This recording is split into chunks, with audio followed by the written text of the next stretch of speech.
Assalamualaikum warahmatullahi wabarakatuh.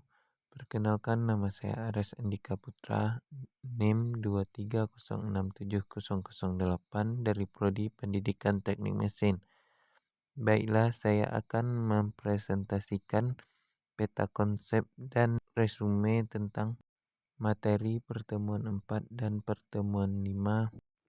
Baiklah, masuk ke materi pertama ialah strategi kewirausahaan.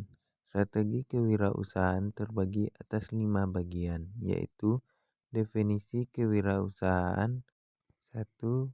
Pengenalan konsep kewirausahaan, 2. Faktor-faktor yang mempengaruhi kewirausahaan. Tujuan kewirausahaan, 1. Mengidentifikasi tujuan utama dalam berwirausaha. 2. Menjelaskan mengapa tujuan tersebut penting dalam konteks bisnis.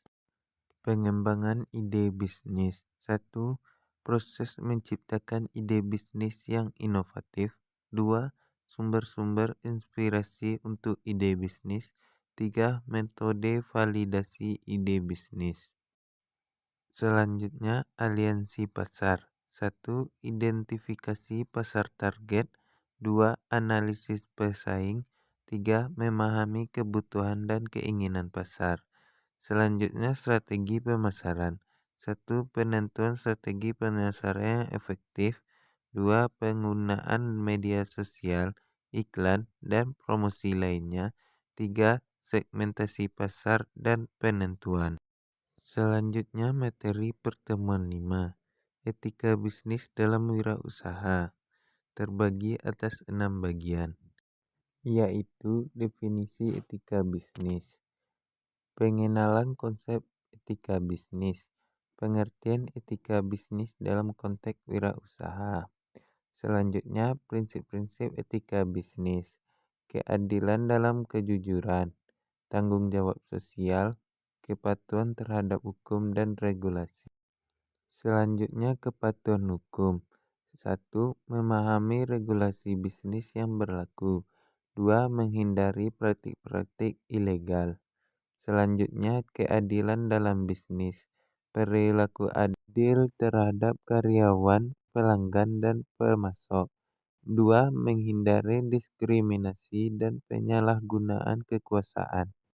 Selanjutnya, kejujuran dan integritas. 1. Pentingnya transparansi dalam komunikasi.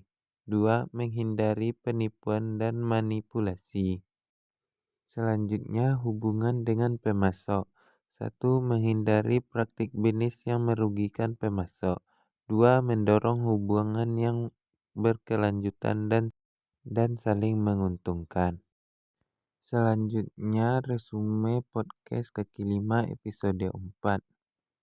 Yaitu perjalanan hidup dari karir Bapak Erwin yang dimulai dari belajar di lingkungan perusahaan Jepang, pengalaman bekerja di perusahaan-perusahaan besar, hingga mendirikan perusahaannya sendiri di bidang pencetakan.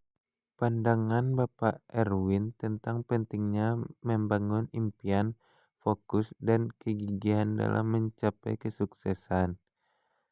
Rep Rading Kota Payakumbuh dengan menekankan kearifan lokal, terutama dalam konteks rendang untuk mengangkat cita daerah. Upaya pemerintah daerah dalam mendukung UMKM melakukan pembentukan serta industri rendang. Peran pemerintah dalam menyediakan perizinan dengan sertifikat bagi produk UMKM untuk menjalankan bisnis di pasar global. Dari podcast ini saya bisa memetik poin bahwa jika kita ingin sukses itu tidak mudah, perlu adanya proses yang harus kita lalui. Kita harus sungguh-sungguh untuk mencapai sesuatu, dan kita harus mengetahui dan mencari kelebihan dari diri kita masing-masing yang nantinya bisa berkembang. Untuk kita para mahasiswa, kita dapat memanfaatkan waktu luang seperti bekerja dari yang mudah dulu, seperti jualan online. Beliau mengatakan salah satu cara strategi agar Payakumbuh menjadi definisi wisata yaitu dengan marketing yang harus dihadirkan dalam suatu daerah, harus mengambil dan menggunakan sesuatu yang menarik di daerah tersebut. Payakumbuh yaitu kuliner. Kuliner adalah buatan dari manusia. Karena itulah pada podcast ini Bapak Erwin lebih memperhatikan sumber daya manusia agar bisa menjadi Payakumbuh destinasi wisata yang bagus untuk perut. Selanjutnya resume tentang podcast kaki lima episode 5. Perjalanan karir Bapak Doris dari yang dulu hanya sebagai agen perumahan hingga sampai punya perusahaan. Pengenalan mentor yang mengenalkan Bapak Doris terhadap dunia pembisnisan yakni Bapak Muhammad Arifin. Penjelasan Bapak Doris mengenai pelajaran dalam mengembangkan bisnis propertinya yang sudah berjalan 6 tahun. Dari podcast ini saya menjadi tahu bahwa jangan takut gagal adalah langkah yang sangat penting bagi pengusaha muda untuk tetap optimis dalam merintis usaha. Video ini juga banyak memotivasi saya untuk terus belajar dan mencoba. Dalam video ini kita juga bisa tahu bahwa mentor itu sangat berperan penting menemukan sosok di mana kita bisa belajar dari seseorang tersebut yang telah berpengalaman.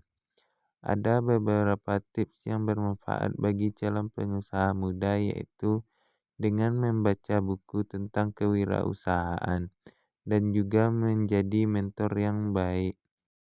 Dalam wirausaha, kita harus bisa memanfaatkan media online dan media sosial pada saat ini untuk meningkatkan kualitas diri untuk lebih sukses ke depannya. Kita tidak boleh takut dengan kegagalan, akan membuat kita lebih kuat dan gigih dalam berusaha. Demikian video yang saya buat. Kalau ada salah kata mohon dimaafkan. Assalamualaikum warahmatullahi wabarakatuh.